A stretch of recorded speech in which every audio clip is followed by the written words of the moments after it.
Christophe Clugston coming to you again from Phnom Penh, Cambodia, where the big news is it's only about 40 degrees Celsius today. Humidity's up though, so that's like 103 Fahrenheit. So yeah, Southeast Asia, not for everyone, can't cut it. Anyway, so today is sort of a continuation and a follow-up on my last two videos. These of course are the raw versions because I don't have editing software and I'm just doing these wherever I can. You might hear a lot of road noises, but that's just how it's going to be. Anyway, so continuing on from my last two videos, something that I have to say is that I have people sending me emails and messages on Facebook also, and telling me that there are people talking about what I say, and they're doing it off on these little cloistered forums that are basically fanboy, groupie, lackey boy forums. For example, on the Filipino martial arts thing, a bunch of people who just doing red herrings and ad hominem attacks on me. They can't handle the core issues. They can't really deal with the central argument, which is pretty typical of most people because they just don't have skills in argumentation. They haven't passed the logic course. But anyway, so I don't know, but I'd see that more as them going off on these things because they can't handle the idea of the public being able to comment and bring into light the faults that they have, because they haven't refuted a thing. I said, see here, little free thing on argumentation. You present an argument with empirical facts behind it. Then, if you don't like that argument, you refute it with your own empirical evidence to the contrary. They haven't done that. All they've done is, well, you don't know this, you don't, which is the you're not a true Scotsman bullshit that they pull, that many people pull. Look it up. Not here to give you free education on everything. And of course they do the ad hominem attacks. He's a scumbag, blah blah blah. I kick his ass. And really? Oh, he's not in the Philippines. I've been in the Philippines. Where's your ass? Why aren't you in Cambodia? Come on over. What flight are you on? How about Thailand? Where are you, punk boy? And then they go off on tangents.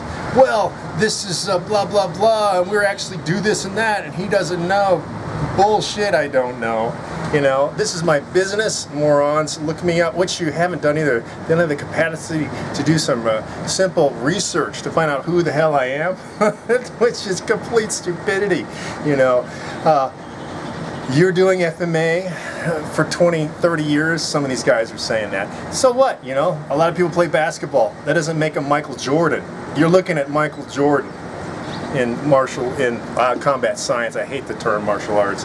So, anyway, so learn who you're dealing with, okay? And that leads me right to credentials and legitimacy. And this is something that's pretty important. TV's in the background, isn't it? Anyway, maybe you can try to focus on that. Legitimacy. Okay, so talking about this Grand Master stuff, let me give you the take on that from several different people and myself. When I was training with the most influential guy that I've ever trained with, Mike Sandlin in East St. Louis, United States, who was without a doubt the premier street fighter that I've ever met and was a legend and still is. People still know him. I heard he recently had a fight in a McDonald's. Some three guys were acting stupid towards him, and that was a mistake.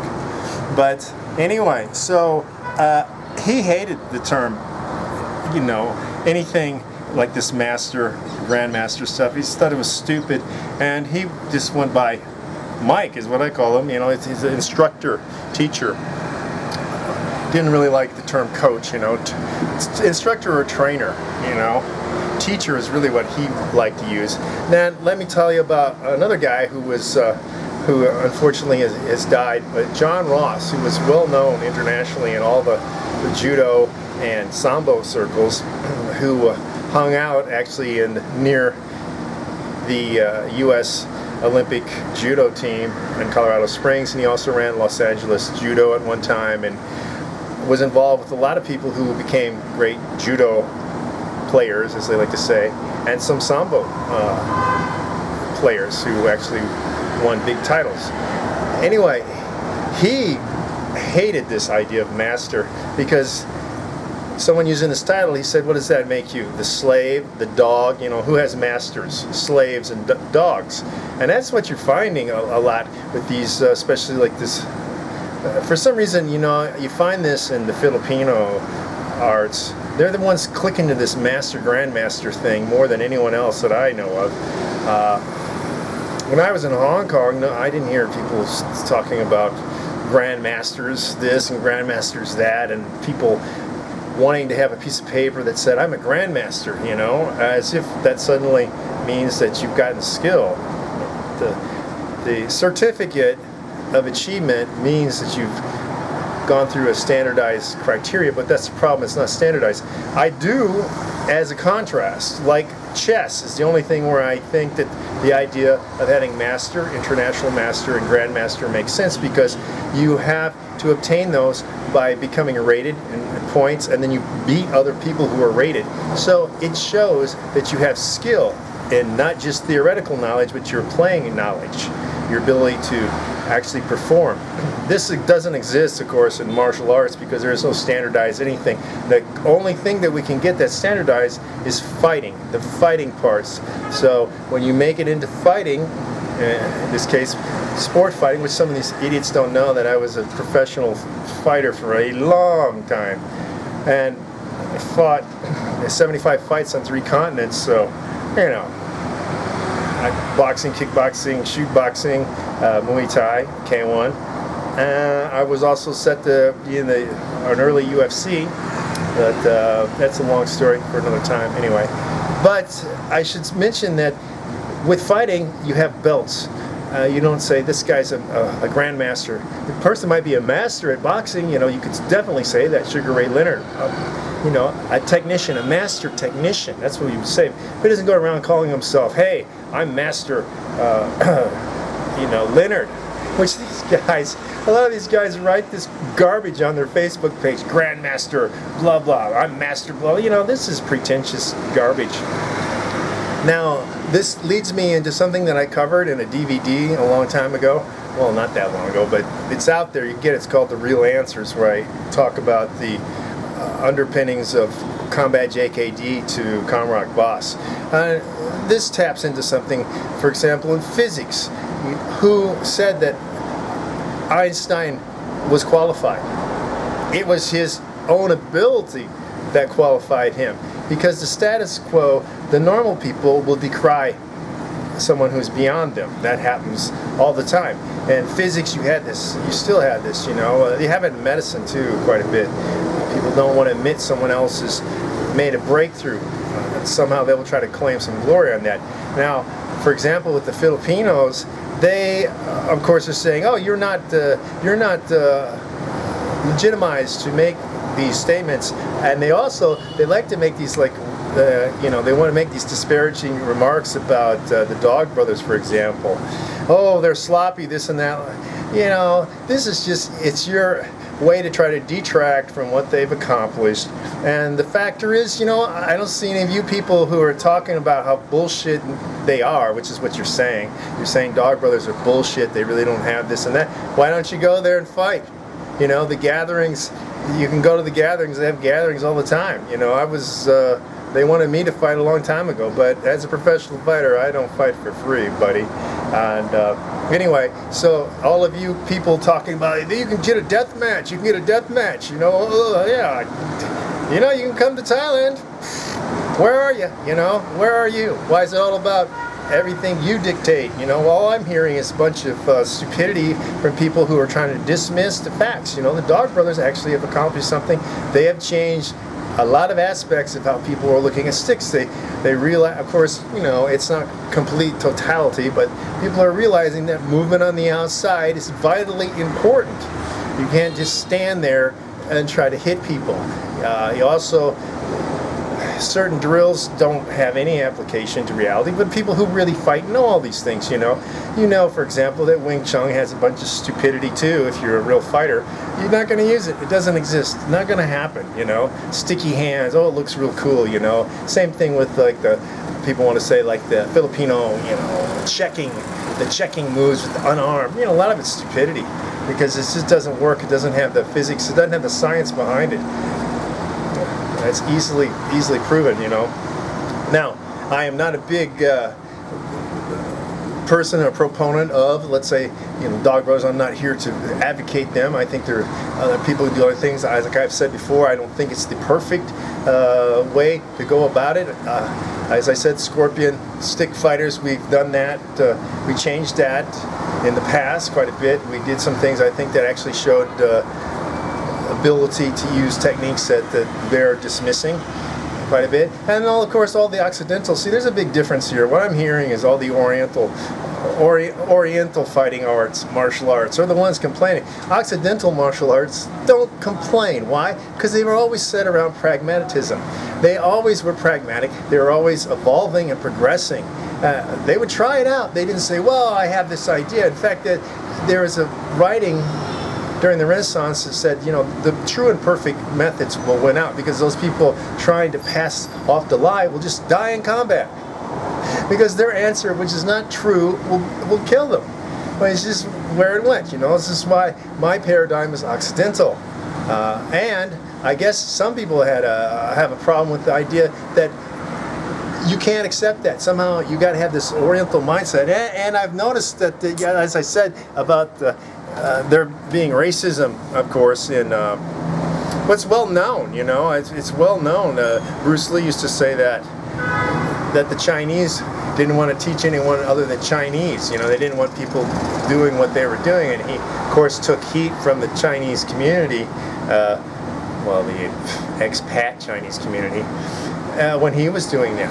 And the same thing with Filipinos, like I've said, they're like, you know what? This is the rule, not the exception. I tell you what, look it up. A woman survived a 20,000-foot fall from an airplane, a stewardess. She lived through that. So now you're going to say that, so a 100-foot fall won't kill you, right?